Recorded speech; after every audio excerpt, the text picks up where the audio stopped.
Kayo po ba'y pamilyar sa sakit na chronic illness? O hindi kaya isa na pala kayo sa nakakaranas ng mga sakit na nakapaloob dito? Ayan na. Naku, alam niyo po ba mga ka-RSP na ang chronic illness ay isa sa mga common na sakit na meron ang ilan sa ating mga kababayan. Ilan sa mga ito ay katulad na lamang ng diabetes, heart disease at cancer. At wala itong pinipili, mapabata man o matanda. Kaya naman Leslie, tamang-tama ang usapin na ito, lalo na't buwan ng nutrisyon ngayon dahil kailangan natin ng healthy diet tips para sa kaalaman na ating bububunuin sa ating mga bisita ngayong umaga. Yan, at dahil dyan, makasama po natin ang isang chief dietitian mula sa Lung Center of the Philippines na si Ma'am Cheryl Ann Mabolo. Good morning at welcome po sa Rise and Shine Pilipinas. Morning, Doktora. Good morning po, Audrey and Leslie at sa mga ka-RSP natin. Happy Nutrition Month sa inyong lahat. Okay, para po sa kaalaman ng ating mga tagapanood dito sa ating bansa, ano po ba yung mga kadalasang mga sakit na nakukuha po natin dito? Saan po ba ito nagmumula o yung sanhi nito? Itong mga sakit po natin ng chronic diseases, katulad po ito ay tinatawag din ito na chronic illness nga. Ito yung mga hindi nakakahawang sakit. So, mostly ito po yung mga sakit na matagal o bago mawala or ito yung mga hindi talaga nawawala. Or patuloy ang sintomas or sa paglipas na ng panahon, lumalala ito. So, katulad ito ng mga yun nga, nabanggit nyo kanina, yung mga diabetes, alta presyon, yung mga chronic respiratory diseases po natin, at yung mga sakit sa puso. So, mostly, nakukuha po ito sa ating mga lahi, sa mga kinakain po natin na hindi tama, yung mga lifestyle habit po natin, yung hindi tamang oras ng pagtulog, at the same time, yung ating mga hindi aktibo tayo araw-araw po. Okay, Doc, ano po yung mga posible, nabanggit nyo kanina, nasa mga kinakain din natin ito, ano po yung mga posibleng pagkain na pinagmumulan nito na dapat nating iwasan lahat? Okay po. So, maganda itong katanungan. So, lalo na ang mga taong may mga chronic illness po, gaya namang may diabetes, mga may alta presyon po, at may sakit sa puso, ang maling uri po ng pagkain ay isa sa pangunahing dahilan kung bakit po lumalala ang mga ganitong kondisyon.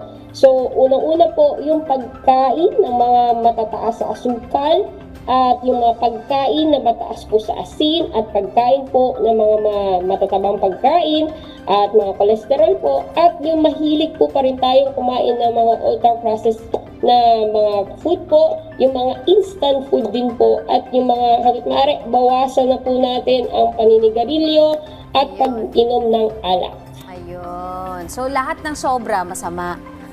Sobrang alat, sobrang tamis. Ayun yung masarap eh. Ay naku, bahala ka na dyan. Ayan muna para sa healthy diet tips para sa ganitong uri po ng sakit. Ano po ba yung mga pagkain at prutas na advisable pong kainin nila? Ito po, malaki ang nagiging epekto po talaga ng pagkain sa kalusugan ng isang may mga chronic illnesses po.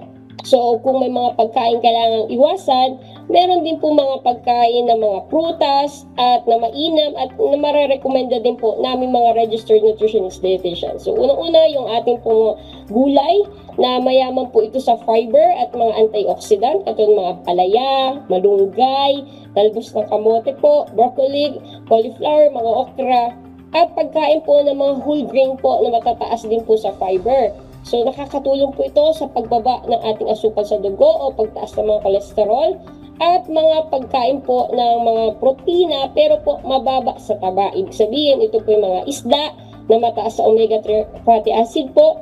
At the same time po, yung mga tokwa, yung manok po, yung wala po siyang balat. And the same time, yung itlog in moderation naman. So, pagdating naman po sa prutas, yung mga low glycemic index po na para hindi biglang tataas ang asukal sa dugo. Yung mga peras, mga mansanas, so mga papaya at mga saging po at mga avocado po ngayon. Again, huwag po malagi pong iinom, lagi. Instead, mas maganda pong kinakain ng buo ang prutas kaysa po more on iinom tayo ng juice. May epekto rin po ba yung hindi nakakakumpleto ng tulog o pahinga? Opo, kasi po, unang-una po, dahil nga po ang ating gut po, ang ating gastrointestinal tract ay konektado po sa ating brain po. So may ang ibig sabihin po niyan, so pag kulang po tayo ng tulog, ang nangyayari po niyan, kinabukasan mas kumakain po tayo ng mga high in calories. So mas may chance po tayong tataba po. Ano-ano po ba yung mga maibabahagi niyo po sa ating manonood natin, no, na may mga ganitong sakit? Ano yung mga medikasyon o supplements na kailangan po nilang i-take? So, again, sa tamang pagkain at gabay bilang isang registered nutritionist dietitian po, ito po yung sikat na sikat. Kumain po tayo ng Go, Grow, and Grow foods po. So, yung mga whole grain, yung mga lean protein po, yung mga isda, and Glow foods po yung ating pagkain ng prutas at gulay. So, again, iwasan po natin ang 3 S. Sobrang alat, sobrang asukal, at sobrang taba po. At uminom po tayo ng sapat na tubig ng 8 hanggang 10 baso po araw-araw. At kumain po tayo ng tamang oras. At hanggat maaari po, magbawas po tayo ng ating timbang. At huwag po tayo mag-yo-yo diet po. At maging aktibo, at least 30 to 45 minutes po ang ating ehersisyo. At hanggat maaari po, iwasan ang mga vices, ang paninigarilyo at pag-inom ng alak. Anak ko, pasok pala sa 3 S yung yung mga paborito ng lahat. Pinoy. Oo, kasi yung mga Oo. Pinoy gusto talaga malasa yung mga pagkain. Matamis at maalat. Yan ang mga gustong-gusto ng mga Pinoy, ano? Ayan, bilang panghuli, no? Ano po ang inyong mensahe sa ating publiko para makaiwas po sa mga naturang sakit? Bali po, lagi pong tandaan, ang chronic illness po ay hindi katapusan po ng mundo.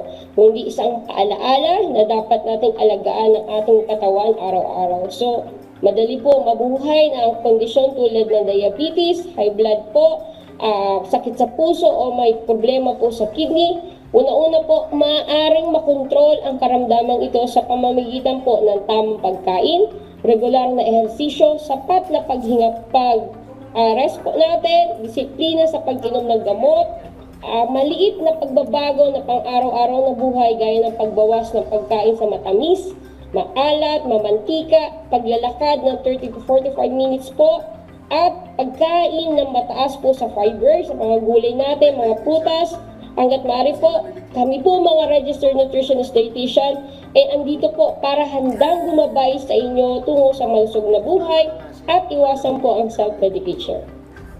Ay, maraming salamat po sa inyong pagbisita dito sa RSP. Naway ang ating mga manonood at mga nandito sa studio ay maraming natutuhan mula kay Ma'am Cheryl Ann Mabolo, isang Chief Dietitian. Maraming salamat po. Thank you po.